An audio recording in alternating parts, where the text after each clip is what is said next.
Hi, I'm Darr, President and CEO of the Cruise Lines International Association, and I'm here in Funchal, Madeira. Beautiful place if you haven't been here.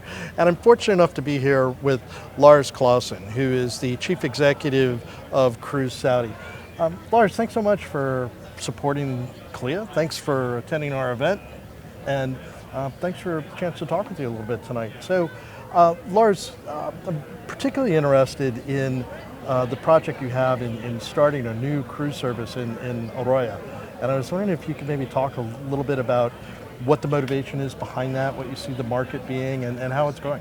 Yeah, thank you, Bud. It's great to be here in Madeira. It's a really beautiful island, and it's good to talk to you. And well, Cruise Saudi has been mandated to develop Saudi Arabia as a destination, but also to promote the cruise industry in the kingdom.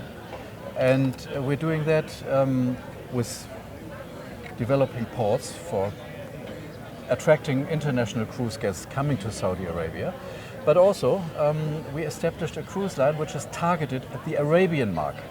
We have so many cruise lines, we don't want to compete with them. They do all wonderful business, but there is no cruise line which is targeting the Arabian market, the wider Arabian market, not just Saudi Arabia. So we created AROYA. AROYA is a remarkably Arabian cruise line with offering tailored specifically to the taste of the Arabian guest. And we started with AROYA. Late 24, we acquired a ship in 23, we did a major refurbishment. It's a huge refurbishment which we did, and we started in late 24. We have now 1 full year of operation behind us, and we're doing that successfully. The product is great. It's not just great for Arabian guests, we also have a lot of international guests, and it's really a wonderful experience. It's a modern ship of 3,400 lower berth and 150,000 gross ton. So it's a truly remarkably Arabian experience. And can you describe a little bit the current and future itinerary profile for AROYA? So if you start a market, in my view, you start with a low price point in order to attract guests, and especially if the market hasn't been in existence before.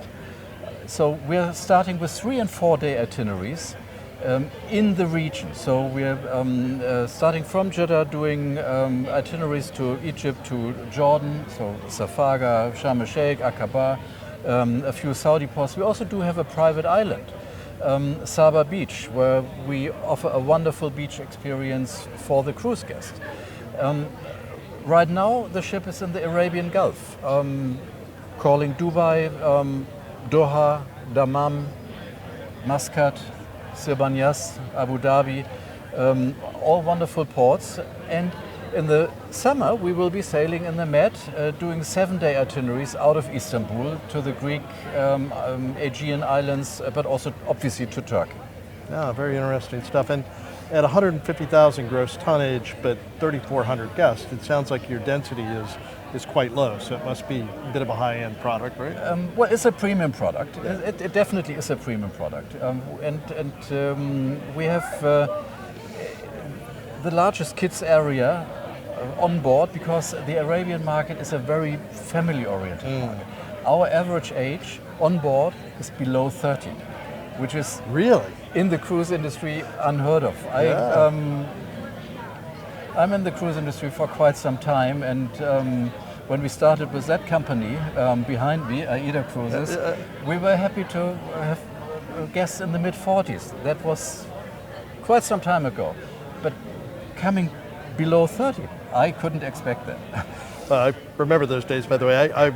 When I was with the Coast Guard, I did the new construction inspection at the shipyard for, at that time, I think they just called it AIDA, the first ship, right? Yeah, exactly. The great history that's turned into a great brand. Well, Claude, it's really nice talking with you, Lars. I appreciate you taking a little time to do that. And thank you very much for your support for CLIA over the years and for joining our event. Thank you very much. Thanks. Thank you, Bud. Thank you. Great talking to you.